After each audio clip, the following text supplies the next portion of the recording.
A battle between a man and his homeowners association could lead to foreclosure, and it centers around this old truck.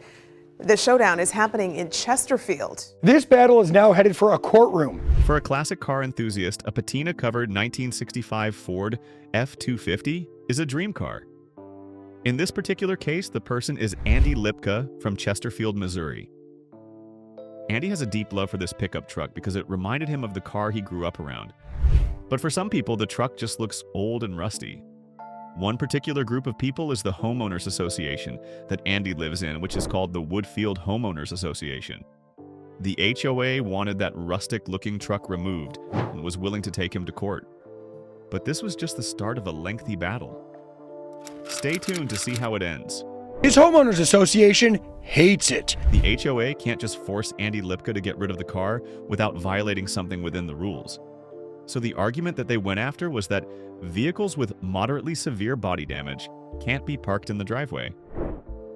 This is where things get a little interesting because, according to Lipka, it's not damaged at all. Not damage, it's just the way the finish has evolved over the years.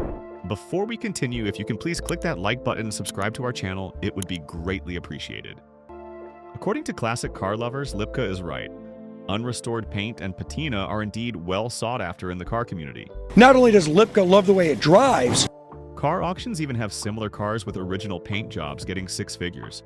While the paint job like the one on the 1965 F-250 is certainly an acquired taste, there is a niche crowd that will pay a lot of money for a car like this. The original Ford paint from 1965, and it's sought after now, classic car enthusiast. The Woodfield Homeowners Association did not view Lipka's car the same way he did. To them, Andy's truck was just an old, rusty mess. What started as a small complaint quickly turned into a huge problem.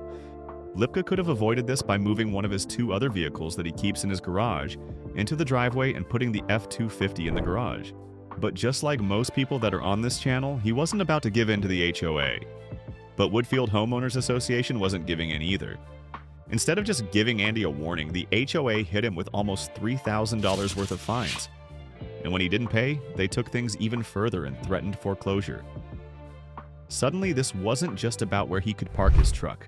It was about whether he could keep his home. The lawsuit also implicates my house. They want to foreclose on my house. It was hard to believe things had gone this far. HOA rules are usually there to stop people from leaving broken down cars rotting in their driveways, not to punish someone for having a fully functional classic truck. But to the HOA, it was nothing more than a problem that needed to go. Lipka wasn't about to just let them take his home and file the countersuit. Things were getting tense. Andy's biggest ally was always going to be the car community. As stated earlier, the patina finish is a growing trend in the car world, where vehicles are left in their original weathered state, rather than being repainted or restored. In some cases, patina-finished classics sell for a fortune at auctions.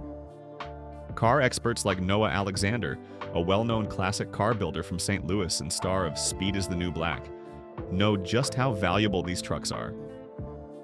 At his shop, customers don't just accept patina, they specifically request it. As the case progressed and the media started to get involved, state representatives and other legislators started to get involved. The media tried to get a hold of the HOA president, but only got a response from Woodfield's lawyer. Lipka is a combat vet, so he was pulling up his sleeves and went to war, but didn't really understand why it was a war. One thing was clear, HOAs hold a lot of power. In Missouri alone, over 1 million people lived under homeowners association regulations. Just imagine if 10% of them ended up in similar legal battles. How much control do these organizations really have over homeowners? In regards to the case of Andy Lipka, after months of legal arguments, Andy and the HOA finally reached an agreement. The case was dropped, and both sides had to pay their own legal costs. So Andy probably wound up paying at least a few thousand in legal fees, but at least it did not go to the Woodfield Owners Association because they certainly did not deserve it. And Woodfield, it costed them their residents' hard-earned money to fight a legal battle they had no business fighting. And do you think this situation was handled fairly, or should it have never gone this far in the first place?